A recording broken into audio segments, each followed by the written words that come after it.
The Whitmore mansion was built to impress. Its marble floors gleamed under the soft light of chandeliers, and the long glass windows framed a view of manicured gardens that stretched like carpets into the horizon. It was a place meant to remind anyone who entered that wealth lived here, controlled everything here, and that nothing could challenge it. Charles Whitmore, the man who owned it all, thrived on that image. He had spent decades crafting a world where no detail escaped his control. Every business venture, every employee, every dollar accounted for and bent to his will. Power, to him, was not simply having money. It was about testing others, watching how they moved, how they reacted, and how much they could be bent or broken before they cracked. When Evelyn, the new maid, arrived with her young son, Charles immediately felt the urge to measure them. He wasn't the kind of man who took people at face value. Everyone had angles. Everyone wanted something. The mother was quiet, polite, hard-working. She did her job with an efficiency Charles almost respected. But the boy, Malik, was different. 10 years old, thin as a reed, with dark, watchful eyes that seemed too old for his face. He didn't run around like other kids his age. He didn't sulk, didn't complain. When asked to help, he did. When not needed, he would sit quietly with a battered old book, its spine nearly broken from too many readings. Charles didn't like it. Children were supposed to be noisy, impulsive, greedy even. That's how you knew they were honest. But Malik was controlled. And Charles hated not being able to pin people down. One evening, while sipping his expensive Bordeaux in the living room, Charles stared at the boy across the room, watching him stack the folded laundry Evelyn had handed him. Malik's movements were deliberate, careful.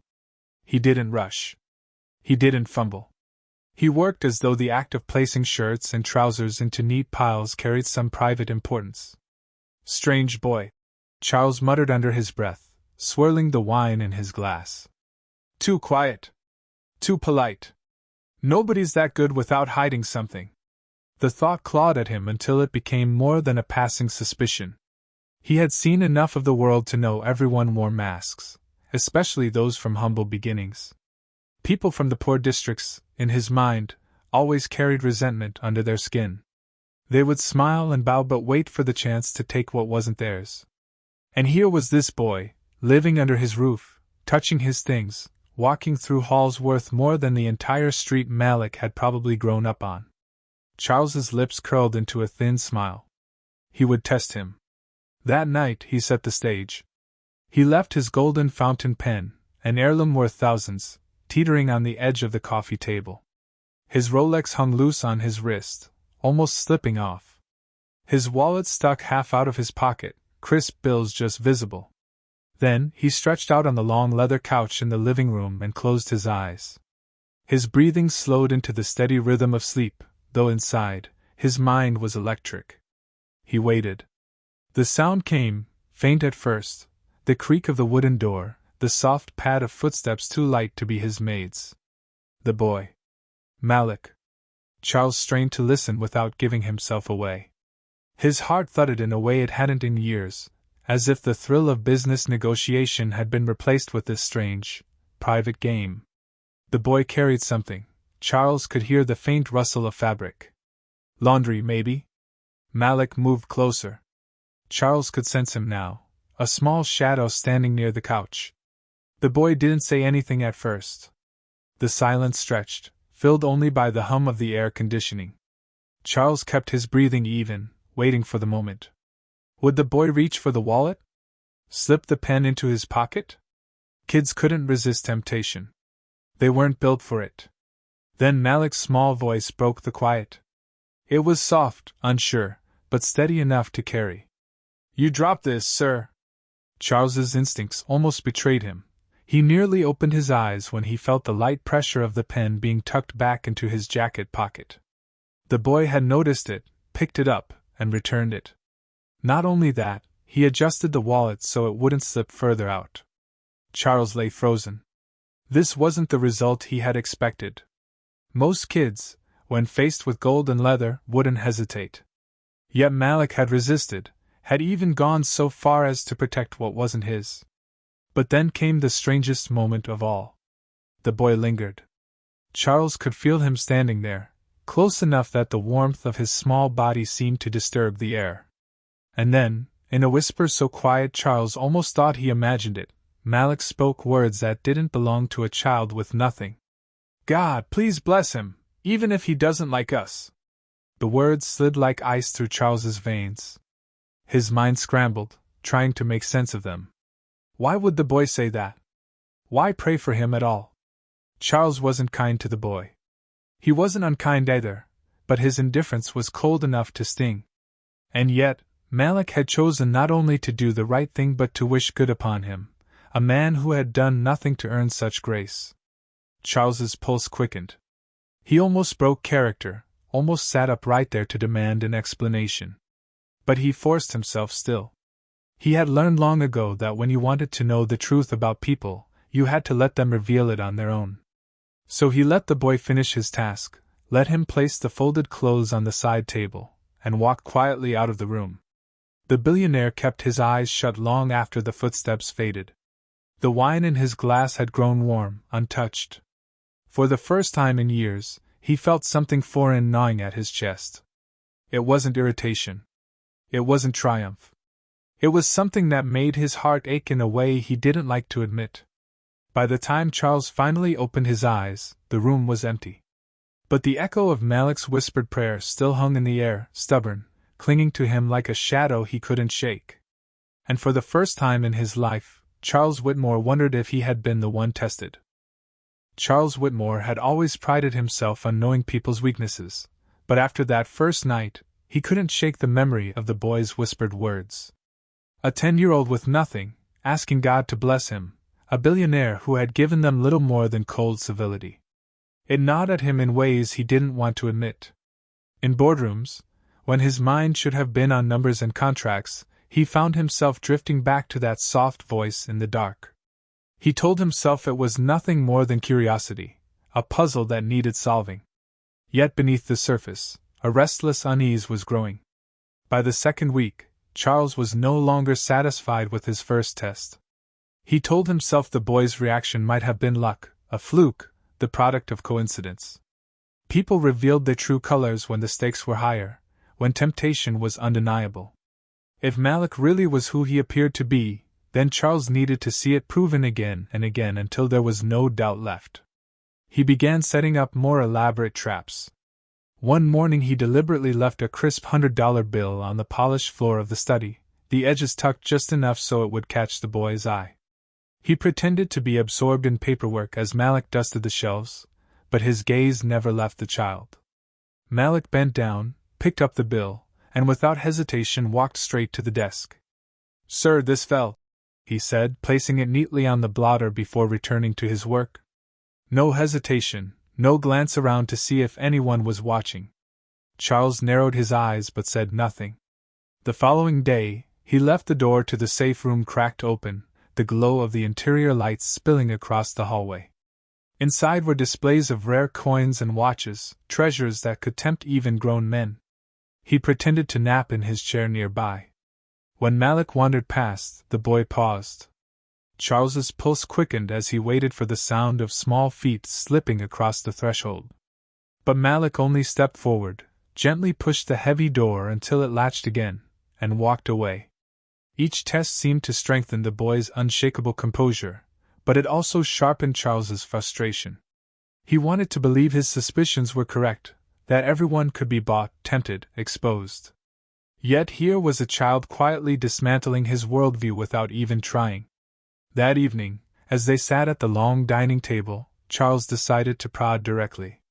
Evelyn served the dishes in silence, her son sitting quietly at the far end, his thin frame almost lost against the high-backed chair.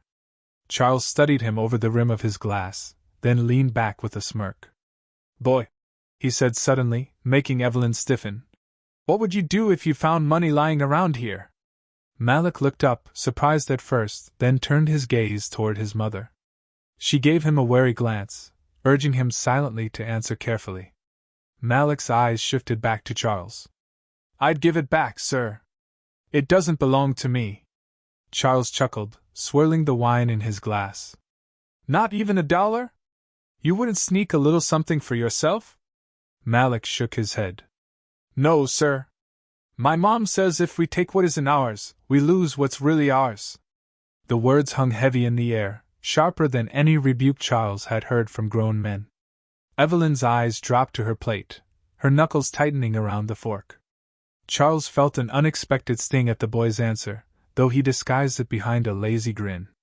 He waved it off with a laugh, changing the subject, but the statement rooted itself in his chest like a thorn he couldn't dislodge.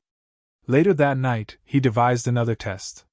He left his diamond cufflinks on the armrest of the chair, gleaming in the low light. He pretended to drift into one of his staged naps, breathing slow, limbs heavy. From beneath lowered lashes, he watched as Malik entered, carrying the tray Evelyn had handed him. The boy set it on the table, his eyes flickering to the glittering stones only inches from his hand. Charles felt the thrill of anticipation, his pulse beating faster. But Malik didn't reach for them. Instead, he walked past, pausing at the desk where his old book lay. He touched it lightly, as though making sure it hadn't been disturbed, then whispered to himself words that made Charles's chest tighten. Someday I'll have books like these, but I won't need to steal to get them. The billionaire's mask nearly cracked. He almost sat up, almost demanded to know what gave this child the audacity to dream so boldly in his house. Yet beneath the irritation was something stranger, a flicker of admiration, or perhaps envy.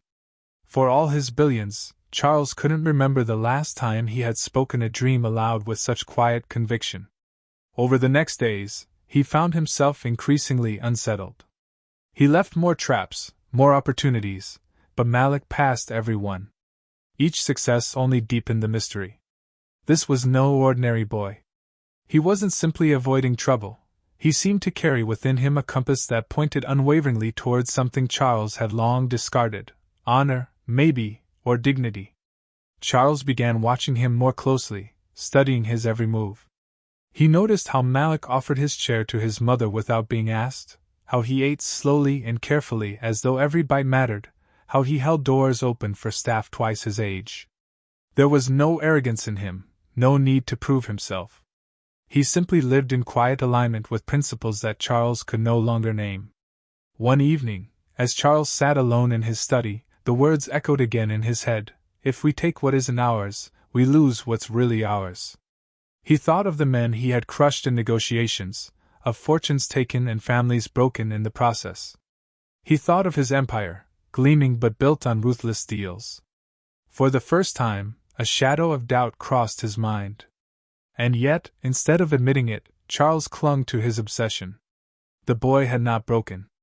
But everyone had a breaking point. He just had to find it. The thought hardened into resolve as he leaned back in his chair, staring at the shelves lined with leather-bound volumes. Tomorrow, he told himself, he would create the perfect test. The kind no child could resist. A test that would once and for all reveal whether Malik was truly different, or whether he was simply hiding his true nature like everyone else. Charles lifted his glass, staring into the dark liquid, the reflection of the chandelier flickering in its surface. He didn't notice the faint tremor in his hand, or the hollow feeling gnawing at his chest. He only knew one thing: the next move would decide everything. And somewhere deep inside, though he would never admit it aloud, he wasn't sure anymore whether he wanted the boy to fail or to prove him wrong again. Charles Whitmore had always believed that the only way to truly know a person was to strip away their defenses and tempt them with what they wanted most. Money, power, possessions, it didn't matter. Sooner or later, the mask would slip, and the truth would spill out. That philosophy had made him billions. It had made him feared and respected in equal measure. But as he sat at his desk that following morning, staring at the rows of gleaming books, the piles of contracts, and the thick bundle of cash he had deliberately placed on the polished surface, he realized he was no longer testing the boy out of suspicion alone.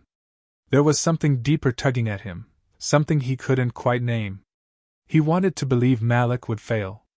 That the boy was no different from the countless men and women Charles had exposed as liars, cheats, or opportunists.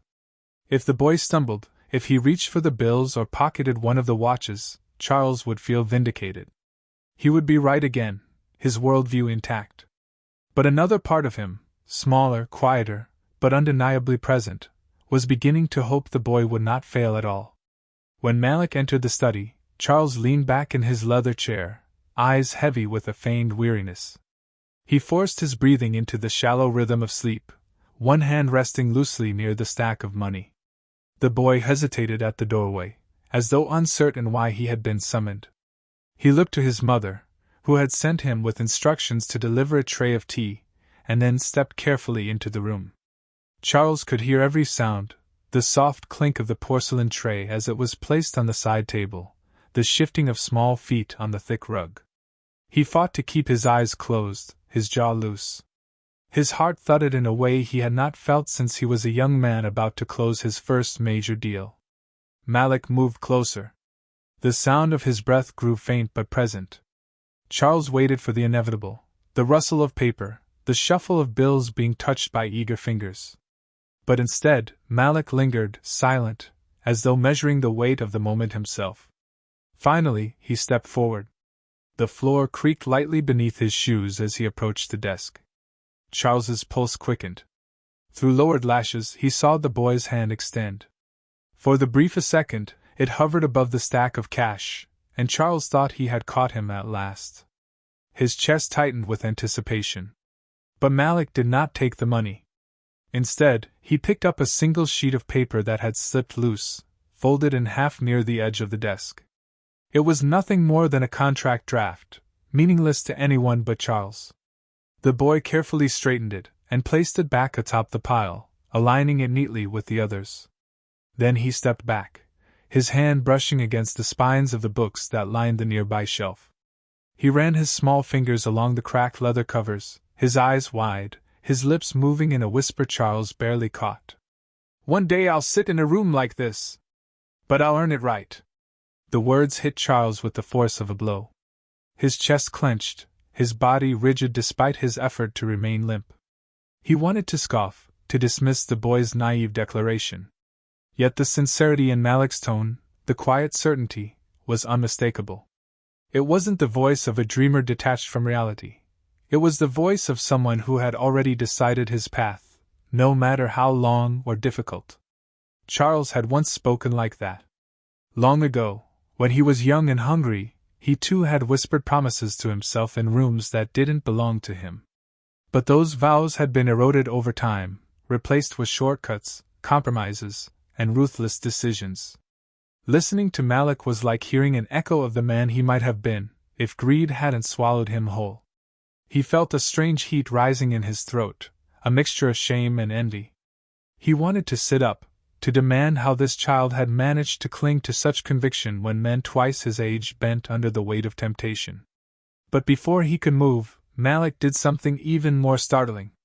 The boy turned from the bookshelf, walked directly to the chair, and looked straight at Charles's face. "I know you're awake, sir," Malik said quietly, his voice calm, not mocking. "You don't have to test me anymore." The words pierced through the thin veil of pretense Charles had wrapped around himself. His eyes snapped open before he could stop them, meeting Malik's steady gaze. The boy didn't flinch. He stood there, small but unyielding, his eyes reflecting a depth far beyond his years. For a long moment, the room was silent. The ticking of the grandfather clock seemed to roar in Charles's ears. His carefully built charade had been exposed, his power overturned not by cunning businessmen or ruthless rivals, but by a child who had simply chosen to speak the truth. "How long?" Charles asked, his voice rough, almost unsteady. "Since the first time," Malik replied. "When you pretended to sleep on the couch." Charles blinked, his mouth opening then closing again. He had thought himself clever, subtle in his tricks, but the boy had seen through him from the beginning. "Why didn't you say anything?" Charles pressed, trying to recover some measure of control. Malik shrugged lightly. "Because my mom says people test you when they don't trust you. So I wanted to show you I can be trusted." The billionaire felt the words sink into him like stones thrown into a still pond, creating ripples that disturbed something long dormant inside him. He should have been angry, embarrassed, even furious at being outmaneuvered. But instead, he felt humbled. He studied Malik, the way his small shoulders squared with quiet resolve, the way his eyes held no resentment, no arrogance. The boy wasn't seeking approval, wasn't trying to manipulate him. He was simply telling the truth as he understood it. Charles leaned back in his chair, for once unable to hide the turmoil twisting inside him. He realized then that all his carefully crafted tests had not revealed the boy's character, they had revealed his own.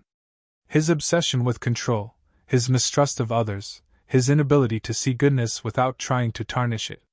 Malik hadn't been the one on trial. Charles had. The weight of that realization pressed down on him, heavier than any fortune he had ever carried. His empire, his reputation, his billions, all of it seemed suddenly fragile, built on a foundation far weaker than the steady integrity of a 10-year-old child. The silence stretched between them, thick and charged. Malik didn't move, didn't break eye contact.